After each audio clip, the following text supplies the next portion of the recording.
Hello lads and ladesses, if that's even a word. Luke and I today are taking a look at some indie strategy games for you, namely some Slitherine ones that got some recent announcements.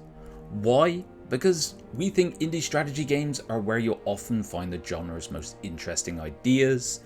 They're not always going to have enormous budgets, but they can take risks and experiment, and occasionally, and I'm saying occasionally here, create something rather special. So following Slitherine's latest announcements, Luke and I have picked out 8 upcoming strategy games that did catch our attention. Ambitious war games, historical sandboxes, and a few genuinely unusual ideas. I think there's plenty worth discussing here. Welcome back to LT Gaming, my name is Tom. If discovering promising strategy games sounds like your sort of thing, give us a subscribe, don't be shy, and feel free to like the video and let YouTube know on the algorithm that indie strategy is here to stay. Alright, let's crack on with this one. Now we're beginning this list with Warhammer Blood Bowl, and Luke and I are both enormous fans of the universe and the series, but that unfortunately means we were both also bitterly disappointed with what Blood Bowl 3 was. The core game was there, but the monetization felt painfully unfriendly to players, and the whole thing just wasn't simply executed particularly well, and I personally found that really disappointing. So I am delighted to see Blood Bowl find a new home at Slitherine, and they're already well versed in the Warhammer universe, namely the 40k side of it, and this new edition will include updated tabletop rules, returning teams like Orcs and Skaven, and the long-awaited rival of the Bretonians and Tomb Kings. We're also going to get a Rumble mode, a faster 7-a-side version of Blood Bowl, with a free demo arriving at the end of summer.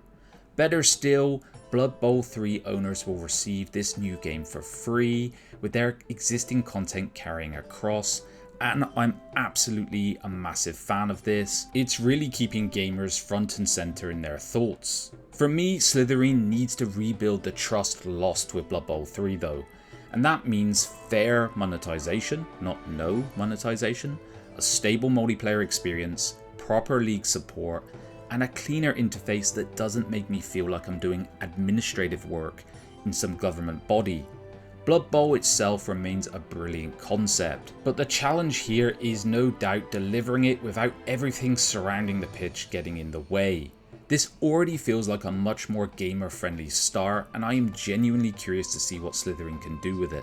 Bolt Action is a turn-based Second World War tactics game adapting Warlord Games' tabletop rules for PC. I always love to see this happen, to be honest, when you get these amazing board games and we can play them on PC. It's where I just get more time to play these sort of things. And you always know that the underlying mechanics have been well tested. But in this one, battles take place across Normandy with American, British and German forces using a virtual order dice system that determines which side can activate a unit next. Suppression, morale, cover, line of sight and direct or indirect fire all influence how these units perform, while officers can coordinate nearby troops to create more controlled sequences of actions. Then alongside its connected single-player campaign, the game will include customizable armies, always a lot of fun, replayable skirmishes and competitive multiplayer battles. A real wealth of content in this one, and to be honest, though it wasn't on my radar for quite some time, it's now become one of my most anticipated games of the year. The important thing really about Bolt Action is that it does not appear to be removing the uncertainty that made the tabletop game so popular. You might think you have the perfect plan involving artillery, armor and advancing infantry, only for the next die to give your opponent the chance to respond and completely disrupt it. In that sense, it really reminds me of the game The Troop. If any of you haven't played that one, do pick it up, one of my favourite war games of this year to play. The digital version of Bolt Action can automate measurements, dice rolls and much of the slower bookkeeping, but it still needs to preserve that feeling of never being entirely in control. The first in-development footage remains visually early, but the activation system, tactical orders and tabletop-inspired combat are already beginning to show why this could offer something quite different from a conventional turn-based wargame. Even the art style has really captured my imagination. I used an image for the last thumbnail on the wargame video, and I've just really enjoyed checking this one out. Like I said, not really on my radar, and now strongly one of my most anticipated games. So I'm really excited what the team behind this one and Slitherine can do. We can never get enough of World War II, right?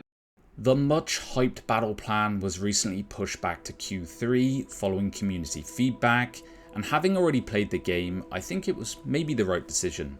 The central idea remains excellent. Rather than micromanaging every firefight, you draw your intentions directly onto the map, establish lines of advance, and let your officers attempt to carry out this operation.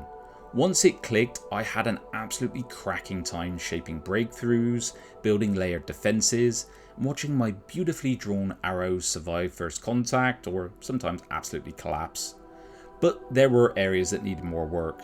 The tutorial didn't really do the best job in explaining its unusual planning system, and important information was buried beneath notifications and menus, and you wanted better, more sensory feedback when your units decided to deviate from your orders. Slitherine very smartly now revealed a roadmap outlining how these systems are going to be developed ahead of release. The delay was disappointing, yes, but Battleplan has a very fresh idea at its centre, and it's giving devs more time to improve that clarity, interface, and player feedback that could be the difference between an interesting niche experiment and one of the year's standout war games.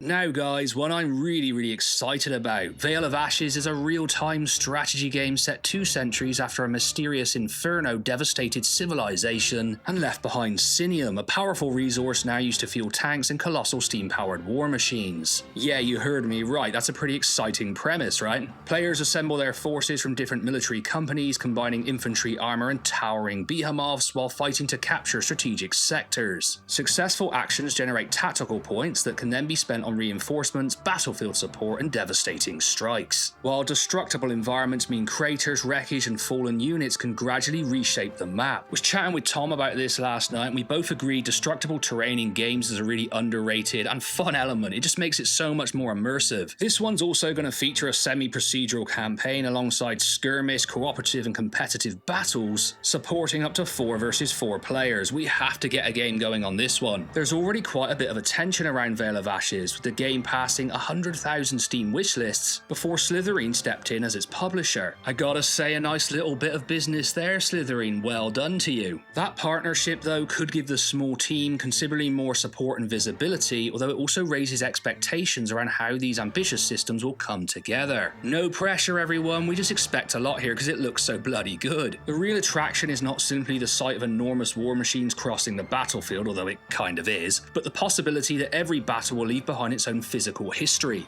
If the campaign consequences, changing terrain, and company-based army building are substantial enough, Veil of Ashes could combine the spectacle of a large-scale RTS with the lasting tactical consequences normally associated with a much deeper wargame. Just a quick interlude to say subscribe to the channel. We're on the road to 100k and we really need you to get there. We are a proper PC gaming channel. You're going to find all the best games here, including space, war games, RTS, and everything you can think of. We even do some amazing mod spotlights. So if you have amazing taste in games, hit the subscribe button. Both me and Tom really appreciate you. Now, earlier in the year, I took a proper deep dive into Panzer Corps 2 and made a video on it, and I still think this is one of the best options available for turn-based strategy fans who are interested in the Second World War.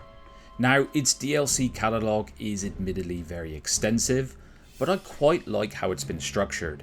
You don't necessarily need to buy everything. You can pick and choose the campaigns, theatres, or style of warfare that interests you the most, and you can largely ignore the rest.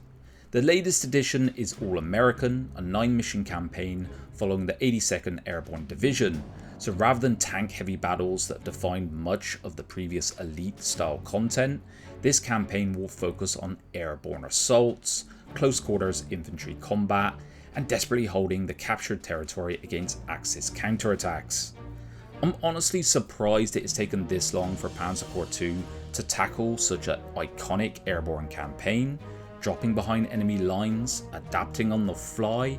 It sounds like the perfect fit for me. This is undoubtedly a very different flavour of Panzer Corps 2, and I'm pretty fired up to get stuck into it. Radio Commander Pacific 41 places you in charge of Allied operations across the Pacific, without ever giving you a traditional view of the battlefield. Instead, you remain inside the operations room, building a picture of the fighting through radio messages, reports, and an increasingly cluttered tactical map. Its campaign includes 10 scenarios inspired by historical battles and fictional alternatives, with players coordinating marines, specialised infantry, tanks, tanks, aircraft, and even destroyers across combined land, sea, and air operations. I played Radio Commander Vietnam, and I really enjoyed the concept of not knowing where my troops were, trying to guess what was happening, and it seems like they're really expanding this out, and World War II will be perfect here. Reconnaissance and positioning will be essential because every order is issued using incomplete information, which is all part of the fun, and sometimes it just arrives too late to prevent an ambush. I like when our war games try something new, and this is quite realistic in that sense, and the ability to give voice commands, it just makes it so immersive. That was a little bit hit and miss in the games that have tried this before, so they really need to nail that element. That command room perspective remains one of the most distinctive ideals in modern wargaming, because the challenge is not simply defeating the enemy, but understanding what is actually happening before you make a decision. Pacific 41 now has a winter release window, but Slitherine is also expanding the concept, with Radio Commander Battle of Britain 40 currently planned for 2027. You can't say that at LT Gaming we don't give you so many games to wishlist. This particular game moves the action to the RAF operations room, where players use radar contacts, delayed reports, and the dowding system to scramble squadrons of Spitfires and Hurricanes. Just the word Spitfire gives any British person a real tingle, I have to say. Together, the two games suggest that Radio Commander could become a much broader series, which is very cool, exploring how different wars were fought from behind a desk, essentially,